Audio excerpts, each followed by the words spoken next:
Good morning everyone. সকাল সকাল চলে আসলাম রান্নাঘরে ব্রেকফাস্ট বানাতে।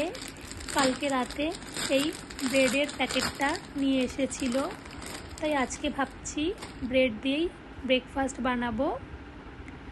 তো আমি এখানে স্লাইস ব্রেড নিয়েছি, যে কোনো ব্রেডের ওপরেই এইভাবে বানিয়ে খাওয়া যায়। আর এখানে কিছু ভেজিটেবল নিয়েছি, যেমন টমেটো, পেঁয়াজ আর ক্যাপসিকাম। আমি টমেটো, পেঁয়াজ, ক্যাপসিকামগুলোকে ভালো করে ধুয়ে ছোট ছোট করে কেটে রেখেছি। আর এবার ব্রেডের স্লাইস পিসগুলোর ওপরে একটার মধ্যে আমি দিলাম তন্দুরি মেয়োনিজ, আর একটাতে দিলাম এগলেস মেয়োনিজ। যেহেতু শ্রাবণ মাস, তাই আমি এখানে এগলেস মেয়োনিজটাই ব্যবহার করছি। এখানে যে কোনো মেয়োনিজই দেওয়া যায়। আর এবার আমি দিচ্ছি টমেটো কেচাপ। এবার একটা চামচের সাহায্যে সসগুলোকে ভালো করে ব্রেডের মধ্যে লাগিয়ে নিচ্ছি।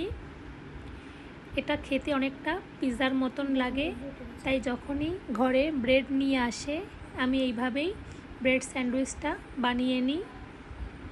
ভীষণ টেস্টি লাগে আমার খেতে এটা। আর এবার সসগুলোকে লাগিয়ে নিয়েছি। এবার কেটে রাখা ভেজিটেবলগুলো ওপরে ভালো করে দিয়ে দিচ্ছি।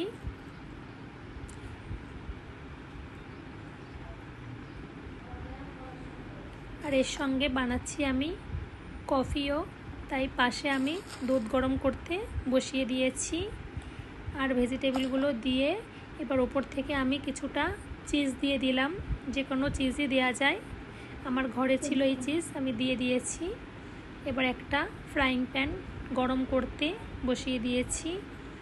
আর ফ্রাইং প্যান গরম হয়ে গেলে এই ব্রেডগুলো এখন দিয়ে দেব। লো ফ্লেমে সেঁকে নিতে হবে। এখানে আমি কিছুটা বাটার দিয়ে দিচ্ছি। বাটার দিয়েই ভালো করে ব্রেডগুলোকে লো ফ্লেমে সেঁকে নেব। এই যে এক পাশ হয়ে গেছে, উল্টে অপর পাশটাও সেঁকে নিচ্ছি। লো ফ্লেমে সেঁকলে ব্রেডগুলো একটু ক্রাঞ্চি হবে। এই যে আমার ব্রেড সেঁকা হয়ে গেছে, নামিয়ে নিলাম। এখানে আমি পিস করে কাট করে নিয়েছি। এক একটা ব্রেডকে আমি 2 পিস করে কাট করে নিয়েছি। এবার তোমাদেরকে দেখাচ্ছি ভেতরটা কেমন হয়েছে। চিজগুলো পুরো মেল্ট হয়ে গেছে, আর ভেজিটেবলগুলো মোটামুটি সেদ্ধ হয়ে গেছে। আর এখানে কাপের মধ্যে আমি কফিও নিয়ে নিয়েছি। এবার গরম দুধটাই ঢেলে দিলাম, অল্প একটু চিনিও দিয়েছি। ব্যাস তৈরি আমার মর্নিং ব্রেকফাস্ট, ব্রেড স্যান্ডউইচ আর কফি। এবার বরমশাইকে খেতে দিই। Oh my God.